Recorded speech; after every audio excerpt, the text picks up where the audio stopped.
पाकिस्तान का डायलेमा ये है कि इधर जो भी पॉपुलर लीडर्स गुजरे हैं इन्होंने किसी को भी तस्लीम नहीं किया, किसी को भी तस्लीम नहीं किया। और मुझे तो अफसोस होता है कि जो पार्टियां अपने आप को जमहूरियत का चैंपियन समझती है, बदकिस्मती से उनका किरदार देखो। अभी ये 19 कॉन्स्टिट्यूशनल अमेंडमेंट जो आ रही है कि the army under its present leadership even puts General Zia's dictatorial regime and cruelty in shade. आज जो हो रहा है madam, even war have limits. जंगों के भी कोई हदूद होते हैं। डोमेस्टिक लॉ हो या इंटरनेशनल लॉ हो, आप उठाए या इवन इस्लामिक लॉ उठाए,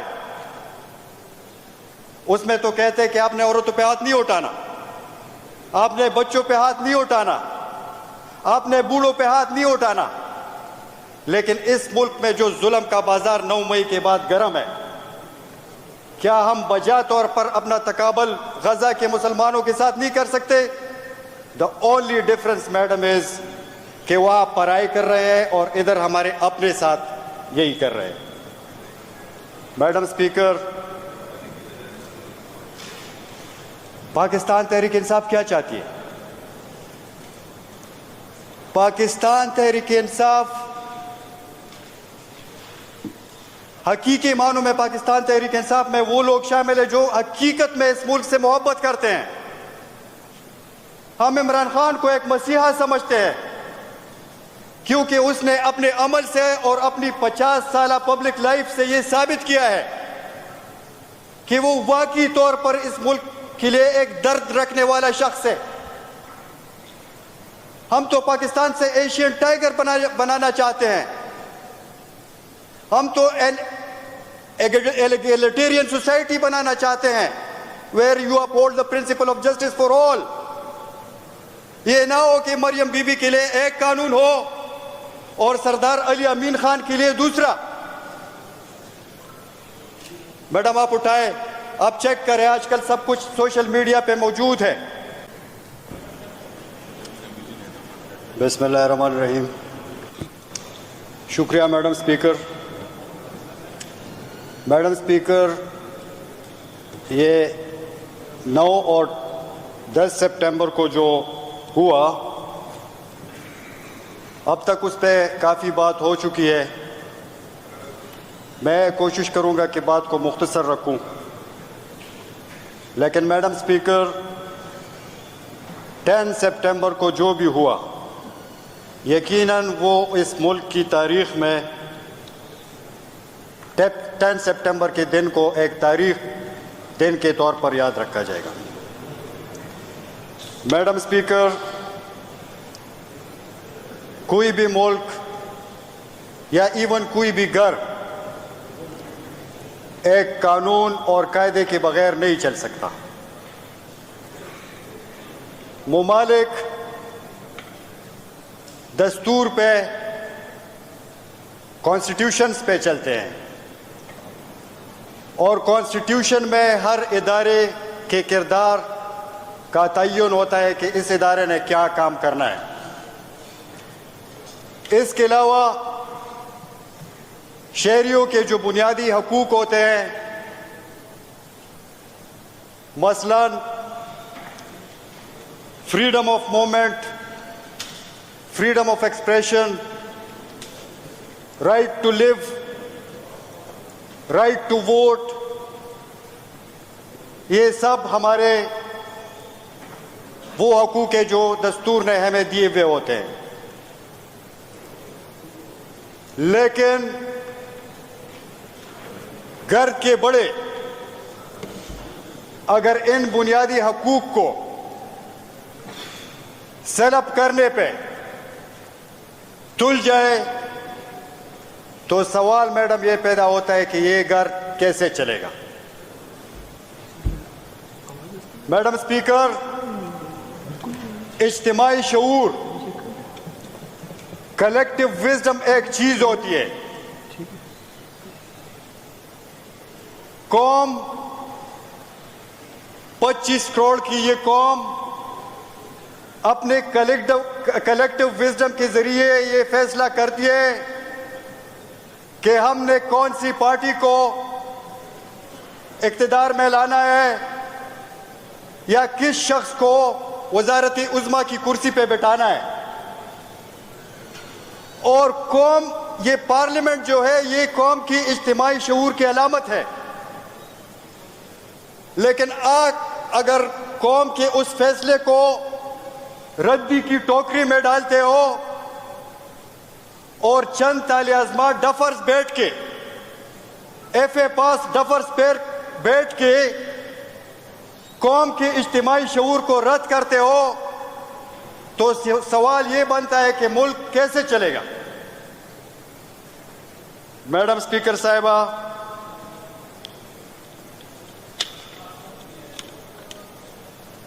अब तक 9 सितंबर और 10 सितंबर के हवाले से बहुत बात हो चुकी है। 9 सितंबर हम जब स्कूल में होते थे तो एक मजमून होता था कि स्पीक जेंटली, और उसमें ये लिखा हुआ होता था कि it's better to rule the hearts by love than fear. क्यों आप कौम को डराना चाहते हो? आपने ईस्ट पाकिस्तान से कुछ नहीं सीखा, आपने बलूचिस्तान से कुछ नहीं सीखा, और वही करतूतों पे लगे हुए हो। आउट ऑफ 77 इयर्स जो हिस्ट्री हमारी बनती है इस मुल्क की, मैडम आप देखें 32-33 साल आपने डायरेक्ट हुकूमत की, कॉन्स्टिट्यूशन को रद्दी की टोकरी में डाल दिया, जो कि वो बहुत मुश्किल से 25 साल के बाद तो बना था।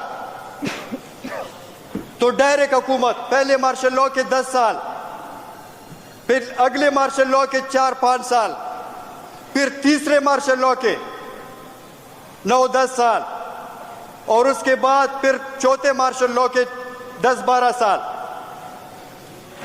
तो 77 साल में तो आपने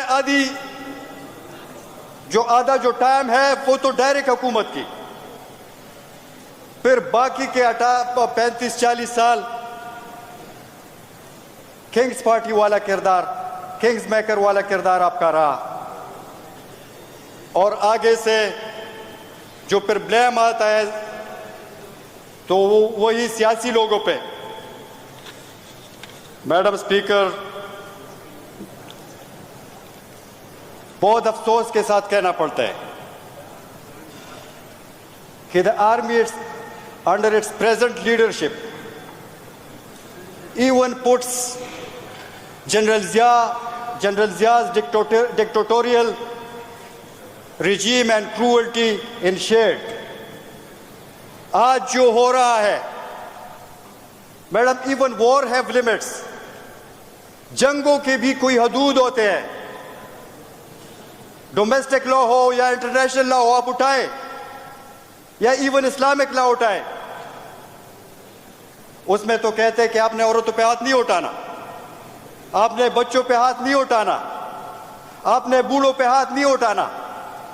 लेकिन इस मुल्क में जो जुल्म का बाजार 9 मई के बाद गर्म है, क्या हम बजा तौर पर अपना तकाबल गजा के मुसलमानों के साथ नहीं कर सकते? The only difference madam is कि वह पढ़ाई कर रहे हैं और इधर हमारे अपने साथ यही कर रहे हैं। मैडम स्पीकर, पाकिस्तान तहरीक इंसाफ क्या चाहती है? पाकिस्तान तहरीक इंसाफ, हकीकी मानों में पाकिस्तान तहरीक इंसाफ में वो लोग शामिल है जो हकीकत में इस मुल्क से मोहब्बत करते हैं। हम इमरान खान को एक मसीहा समझते हैं क्योंकि उसने अपने अमल से और अपनी 50 साल पब्लिक लाइफ से ये साबित किया है कि वो वाकई तौर पर इस मुल्क के लिए एक दर्द रखने वाला शख्स है। हम तो पाकिस्तान से एशियन टाइगर बनाना चाहते हैं। हम तो एलिगेटरियन सोसाइटी बनाना चाहते हैं, where you uphold the principle of justice for all. ये ना हो कि मरियम बीबी के लिए एक कानून हो और सरदार अली अमीन खान के लिए दूसरा। मैडम आप उठाएं, आप चेक करें, आजकल सब कुछ सोशल मीडिया पे मौजूद है। हमारे नेशनल असेंबली के सिटिंग स्पीकर या इवन डिफेंस मिनिस्टर या जनाब मोहम्मद नवाज शरीफ साहब, इन्होंने एस्टेब्लिशमेंट के बारे में क्या कुछ नहीं कहा। एक ने कहा अभिनंदन के मामले पर केस के टांगे कांप रही थी। वो सिटिंग डिफेंस मिनिस्टर है आपका या स्पीकर है नेशनल असेंबली का। मियां साहब ने खुद सिटिंग आर्मी चीफ और उस वक्त के सिटिंग DGI को डायरेक्ट चैलेंज किया, लेकिन उनके लिए एक कानून। और अगर हम कोई बात करें मुस्बत तरीके से, क्योंकि हम पाकिस्तान की भलाई चाहते हैं, हम ईमान से ये समझते हैं कि अगर आपने पाकिस्तान को की बेहतरी करनी है तो इस कैदी नंबर 804 को वापस लाना होगा। और सितम ज़रीफ़ी तो ये है, सितम ज़रीफ़ होते हुए है कि एक तरफ दुनिया उसको ऑक्सफोर्ड यूनियन का प्रेसिडेंटशिप के लिए नॉमिनेट करती है, दूसरी तरफ खुद अपने मुल्क में आप उसके साथ क्या सलूक कर रहे हो। पाकिस्तान का डायलेमा ये है कि इधर जो भी पॉपुलर लीडर्स गुजरे हैं, इन्होंने किसी को भी तस्लीम नहीं किया, किसी को भी तस्लीम नहीं किया। और मुझे तो अफसोस होता है कि जो पार्टियां अपने आप को जमहूरियत का चैंपियन समझती है, बदकिस्मती से उनका किरदार देखो। अभी ये 19 कॉन्स्टिट्यूशनल अमेंडमेंट जो आ रही है, उनका किरदार जरा देखो, या इवन 10 सितंबर के हवाले से वो मम है या उल्टा उनको सपोर्ट कर रहे हैं। परसों एक कानूनी इजाजत के बावजूद कि जबकि हमें कानून और आईन इजाजत देता है कि जाओ जलसा करो, एक इलेक्टेड CM जो कि यहाँ के 5 करोड़ अवाम का नुमाइंदा है, उनके साथ आपका सलूक देखो। अगर मुल्क को सही मानों में चलाना है, अगर यहाँ इकोनॉमिक स्टेबिलिटी लानी है, तो इसमें कोई दूसरी राय नहीं है कि आपकी जो सियासी एक अमन ना हो, मुल्क में सब चीजें कॉन्स्टिट्यूशन के मुताबिक ना हो, तो आपकी इकोनॉमिक स्टेबिलिटी पॉलिटिकल स्टेबिलिटी के बगैर नहीं आ सकती। और अगर पॉलिटिकल स्टेबिलिटी आपने लानी है तो पाकिस्तान तहरीक इंसाफ को अपनी स्पेस देनी है, तब जाके आपकी इकोनॉमिक स्टेबिलिटी आएगी और ये मुल्क आगे चलेगा। आज मैडम सबसे ज्यादा जरूरत इस अमर की है कि तमाम सियासी जमातें, पाकिस्तान के तमाम पॉलिटिकल स्टेक होल्डर जो है, वो आए और बैठे कि इस मुल्क को किस तरह चलाना है। आया जो इन 75 साल में जो तौर तरीके रहे हैं, उस तरीके से इस मुल्क को चलना है कि कौम एक फैसला करे अपने वोट के जरिए से, और आप कौम की राय को रद्द करके विक्ट्री को डिफीट में तब्दील कर देते हो। सुप्रीम कोर्ट में ऐसे जजेस को लाने की कोशिश करे गैर आईनी तरीकों से, और जब इसमें उनमें भी नाकामी हो तो फिर प्रेसिडेंशियल ऑर्डिनेंस के जरिए